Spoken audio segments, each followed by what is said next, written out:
आज हम कक्षा 12वीं का इकाई 1 संबंध तथा फलन में प्रश्नावली 1.3 के 7वें प्रश्न को हल करने जा रहे हैं। ध्यान से इसको समझेंगे।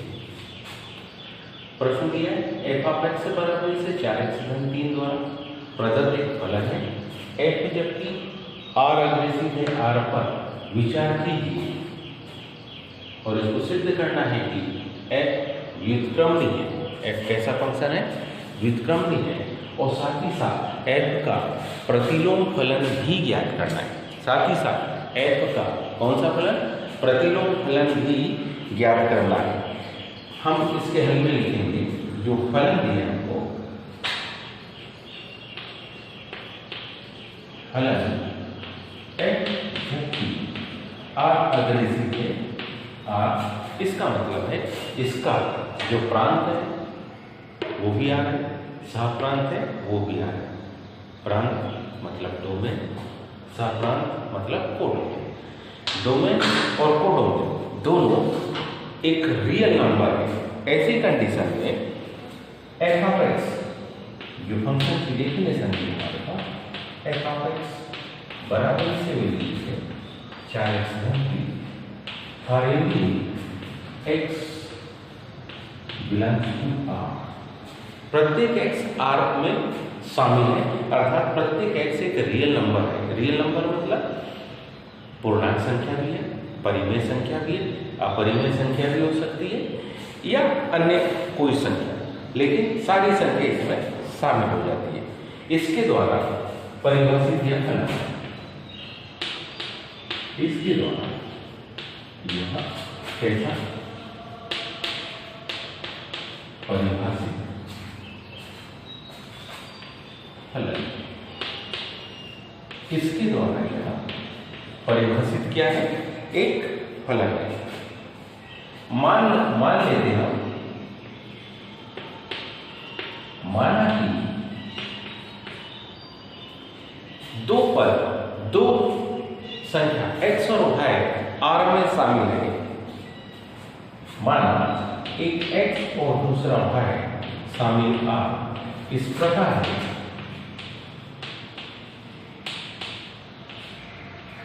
x और y शामिल इस प्रकार है कि f(x) की वैल्यू, f(x) की वैल्यू और f(y) की वैल्यू आपस में बराबर है।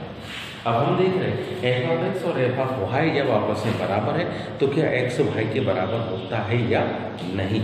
अगर x y के बराबर हो गया तो हम बड़ी आसानी से कह सकते हैं कि यह फंक्शन वर्ग होगा। f(x) इसकी परिभाषा के अनुसार f(x) की जो वैल्यू होगी वो होगी 4x+3। f(y) इसकी परिभाषा के अनुसार इसकी वैल्यू होगी 4y+3। दोनों तरफ 3 है, 3 से 3 घट जाएगा, 4x से बराबर से 4। दोनों तरफ के पदों में 4 का भाग देंगे तो हमको मिल जाएगा x बराबर से x बराबर से जैसे ही y आएगा तो हम कह सकते हैं, अर्थात यह जो फंक्शन आया हमारे पास तो वो एक यानी कि 1 अर्थात f कैसा एक ही फलन है। अतः हम कह सकते हैं कि f कौन सा फलन है? एक ही फलन है। हम इसी के आच्छादक सिद्ध करने के लिए हम मान लेते हैं कि मान लीजिए कि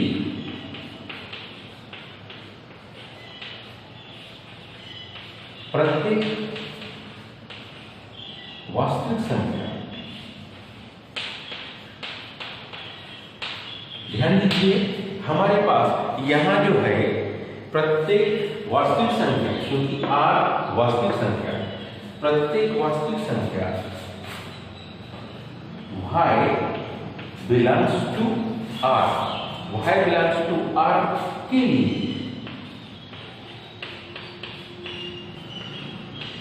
r में प्रत्येक y बिलोंग्स टू R के लिए R में x शामिल आ,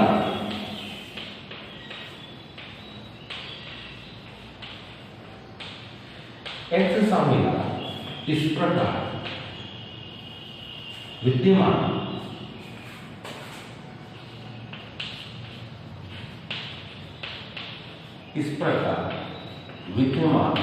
है कि f(x) बराबरी से y, इस प्रकार विद्यमान है कि किसके बराबर, f(x) बराबरी से y, और f(x) को यदि हम ध्यान से देखें तो वो है 4x3 के बराबर। f(x) हमारे पास है 4x3 के बराबर,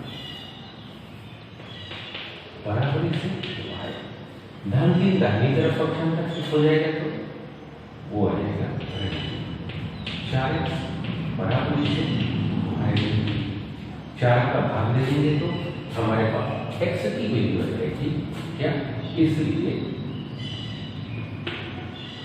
x बराबरी से y 3/4। हमारे पास x का मान आ गया y 3/4। ऐसी कंडीशन में प्रत्येक y शामिल R के लिए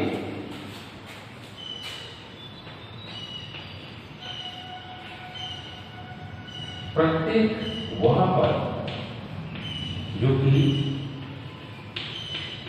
y में शामिल हो R, प्रत्येक y शामिल R के लिए क्या, x बराबरी से ये जो पद है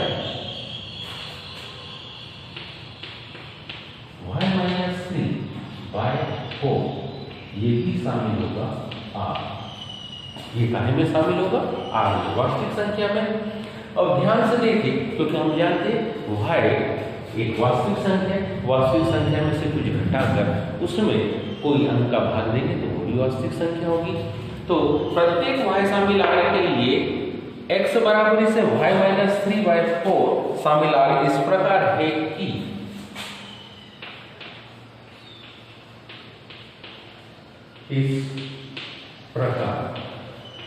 है कि अगर दोनों तरफ फंक्शन लगाया जाए ऐसा f(x)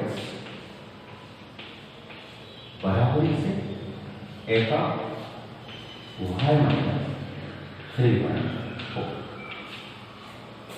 तो ये दोनों इक्वल होंगे। अब f(x) 4x3 मतलब यह आने वाले पद में 4 को गुणा करना और उसमें 3 को जोड़ना, यह पूरा का पूरा पद x के स्थान पर है, उसमें 4 का गुणा करना, उसमें 3 को जोड़ना, मतलब क्या, 4 y3/4 धन 3, ये 4 से 4 कट गया, बचा पर जो होगा वो क्या होगा, y3 धन 3, तो बराबरी से y, यानी किसका मान आ गया, f(x) बराबरी से y। ये प्रदर्शित करता है कि f एक आच्छादक फलन है, इसलिए f कैसा फलन है, आच्छादक फलन,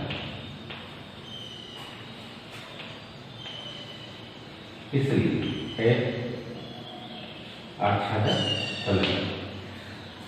तो इस प्रकार से हमने इसको क्या सिद्ध कर दिया कि f हमारे पास एकेकी और आच्छादक दोनों फलन है, अतः f हमारे पास एकेकी भी है, अतः हम लिख सकते हैं, इसके आधार पर हम लिख सकते हैं क्या, कि अतः f एकेकी तथा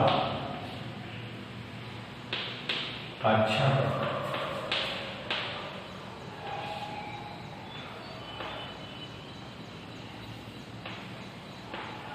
एकेकी तथा आच्छादक फलन।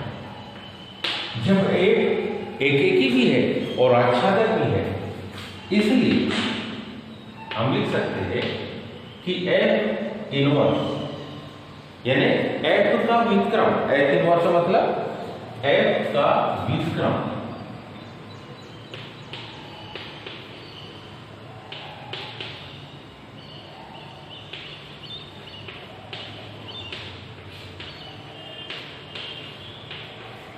विद्यमान है। इसका मतलब है कि यहां पर F का व्युत्क्रम क्या होगा? विद्यमान होगा। यहां F का व्युत्क्रम विद्यमान है। अब ऐसी कंडीशन में हम मान लेते हैं कि माना G जबकि R अग्रेसिव हो R, क्योंकि ऊपर की कंडीशन भी रियल नंबर की दी है, इसलिए हम इसको कुछ इस प्रकार लिख रहे हैं में G ऑफ X बराबरी से X ऋण 3/4, ये है X ऋण 3/4 द्वारा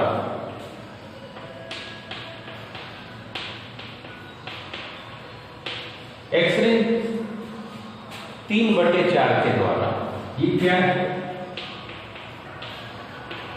परिभाषित फलन है। इसके द्वारा ये क्या है? परिभाषित। आइए, जब ये इसके द्वारा परिभाषित फलन है तो हम अब जीरो x को निकालते हैं। जी f ऑफ x की कंडीशन हम जानते हैं क्या होगी?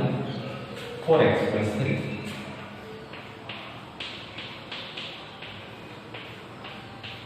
और g ऑफ x की कंडीशन अगर ध्यान से देखें तो वो है x - 3/4, 4x + 3। क्या लिखेंगे हम? हमारे पास इसकी जो कंडीशन है वो होगी क्या?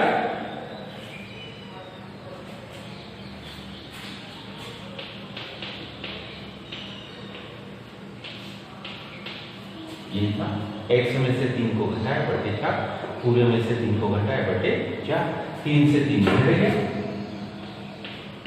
तो बचा 4 से बटे 4, 4 से 4 कट गया तो मान लिया x। अब हम निकालेंगे f को y के सापेक्ष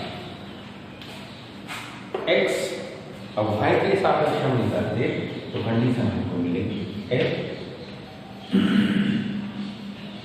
g ऑफ y बराबर g of y means x ऋण 3/4, लेकिन यहाँ y तो यहाँ x की जगह पर y आ जाएगा।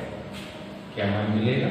देखिए जरा, y - 3/4 बराबर इस पूरे पद को अगर थोड़ी देर के लिए x मान लो तो इस x में 4 का गुणा करके इसमें 3 को जोड़ दो। y - 3/4 में 4 का मल्टीपल करो और उसमें इस 3 को जोड़ दो। ये 4 से 4 कट जाता है तो अगला पद आपके पास आएगा y - 3 + 3 बराबरी से y। यहाँ जब आपने x लिया तो आपको x मिला, यहाँ जब आपने y लिया तब आपको y मिला। इसका सीधा सा मतलब है कि आपके पास जो कंडीशन है किसकी? GOF की कंडीशन है, वो FOG की कंडीशन के बराबर है और ये आइडेंटिटी एलिमेंट है किसी रियल नंबर का। यहाँ x लेते तो x आता है, यहाँ y लेते तो y आता है, यहाँ z लेंगे तो z आएगा, इसलिए ये एक आइडेंटिटी एलिमेंट कहलाता है। अतः f इनवर्स y बराबरी से